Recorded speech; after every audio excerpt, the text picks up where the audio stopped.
Bab 7. Efektivitas 24 jam 7.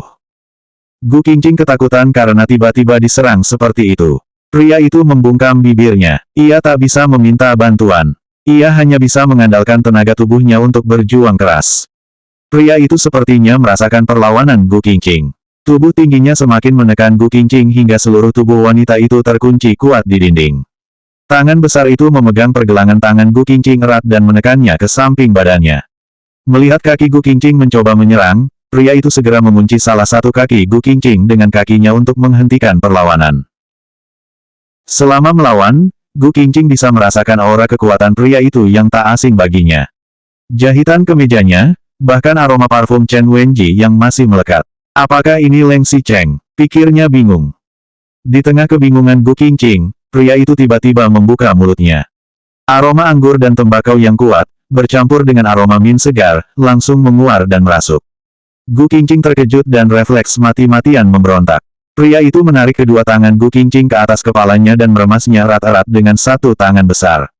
Tangannya yang lain mencubit dagu kecil Gu Qingqing hingga kepalanya tidak lagi bisa bergerak. Di saat yang sama, tubuhnya semakin kuat menekan Gu Qingqing, seolah-olah sedang memaku wanita itu sepenuhnya ke dinding. Sedikit demi sedikit, Gu Qingqing berusaha menghirup udara ke paru-parunya. Ia tidak bisa bernapas dan tidak bisa melarikan diri. Matanya kemudian mendeteksi keberadaan pintu kamar otomatis, seakan memisahkan pintu kotak dan koridor menjadi dua dunia. Setelah benar-benar kehabisan tenaga, pria itu meninggalkan bibir Gu Qingqing. Dengan kepala kosong, ia hanya bisa terengah-engah untuk kembali mengumpulkan napas. Begitu cahaya yang keluarkan detektor asap di kamar itu menimpa mereka, barulah Gu Qingqing bisa melihat dengan saksama. Lekuk wajah tajam yang dikenalnya itu memang Leng Xicheng. Tapi mengapa dia ada di sini? Bukankah dia bersama Chen Wenji? Batin Gu Qingqing. Setelah Leng Xicheng menenangkan napas, tubuhnya yang ramping perlahan-lahan meninggalkan sisi Gu Qingqing. Leng Xicheng, kenapa kamu berada di sini? Tanya Gu Qingqing. Leng Xicheng kini muram. Tubuh tingginya yang tersembunyi di sudut gelap kamar itu tampaknya mengandung kemarahan besar. Wajah tampannya juga tidak bisa menyembunyikan kemarahan dalam tubuhnya. Gu Qingqing segera menyingkir tanpa sadar. Setelah 3 tahun menikah, Leng Xicheng tetap saja tidak dapat ditebak.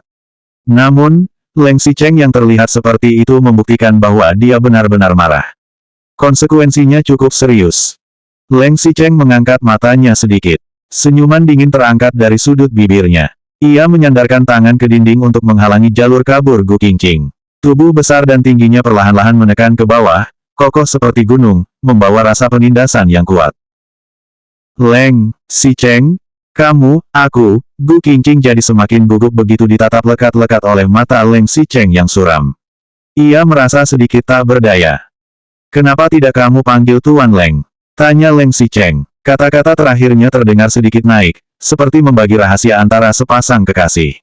Namun, pupilnya sedikit menyempit dan memantulkan cahaya berbahaya.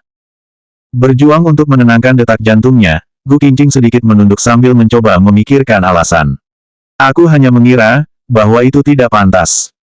Leng Xicheng mengabaikan jawaban Gu Qingqing. Dengan tangannya yang lain, ia menyentuh wanita itu. Gu Qingqing hanya bisa melihat ke bawah dan memperhatikan kontur wajah Leng Xicheng yang tampaknya sangat lembut dan menyentuh. Namun, jari-jarinya terasa terlalu dingin. Matanya yang tak kalah dingin, seperti perlahan-lahan diludahi oleh ular berbisa, membuat sekujur tubuh Gu Qingqing semakin merinding. Bab 8. Efektivitas 24 jam 8. Ada apa?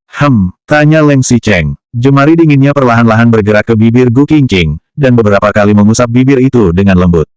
Sebelum Gu Qingqing bisa menjawab, Leng Xicheng mengajukan pertanyaan lain. Mengapa malam ini kamu berada di sini?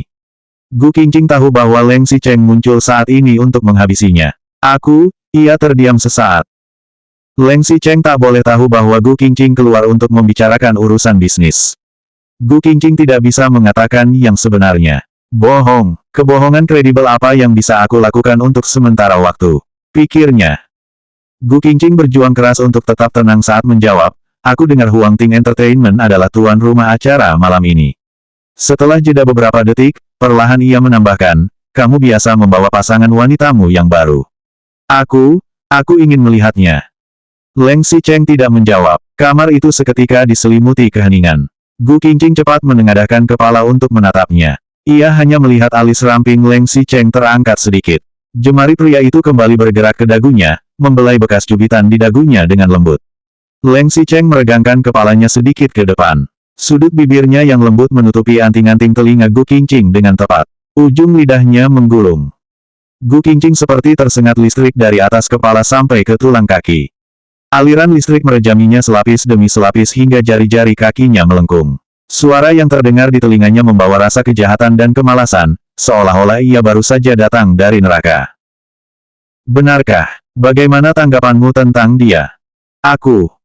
Gu Qingqing tak terpikir bahwa Leng Xicheng akan bertanya begitu. Waktu tiba-tiba serasa sejenak berhenti berputar. Kesedihan merasuk dalam hati Gu Qingqing.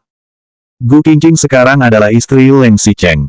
Bagaimana pria itu bermain-main di luar sana? Ia tahu bahwa ia tidak punya kewajiban apalagi hak untuk bertanya. Lagi pula, Leng Xicheng bisa membawa berbagai wanita ke berbagai perjamuan dan menunjukkan sikapnya tanpa malu. Namun, ia tidak pernah membawa Gu Qingqing ke tempat umum. Jika Leng Xicheng malu untuk memperkenalkan identitasnya, Gu Qingqing juga setuju. Namun, Leng Xicheng, tanpa mendiskusikan soal selingkuhannya di depan istri sendirinya. Leng Xicheng pikir saja, bagaimana Gu Qingqing bisa menjawabnya. Gu Qingqing sedikit menundukkan kepala, menenangkan diri agak lama, sebelum menjawab, dia cantik. Leng Xicheng tidak membalas barang sekata pun. Jelas, ia tidak puas hanya dengan satu jawaban singkat. Gu Qingqing berpikir dan menambahkan, perawakan tubuhnya juga sangat indah.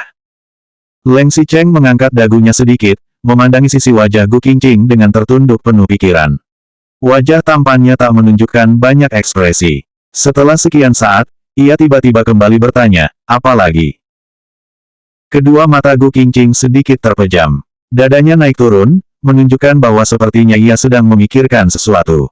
Leng Xicheng masih tidak berbicara, tetapi ia terus menatap wajah cantik Gu Qingqing. Kamar itu kembali diselimuti keheningan sesaat. Seolah telah mengambil keputusan, Gu Qingqing mengangkat kepala untuk menatap langsung mata suram Leng Xicheng. Sedikit mengerutkan bibir, ia tetap tenang dan tidak terburu-buru untuk angkat bicara. Dia terlihat seperti... Leng Xicheng sedikit membeku. Bahkan, jemarinya yang sedari tadi membelai dagu Gu Qingqing ikut terhenti di sana. Begitu dekat, meski hanya dengan seberkas cahaya kecil, Gu Qingqing masih bisa melihat mata Leng Xicheng. Terpampang jejak kejutan, rasa malu, kepanikan untuk menghindar, bahkan perasaan yang tidak dapat dijelaskan. Selanjutnya bab 9. Efektivitas 24 jam 9.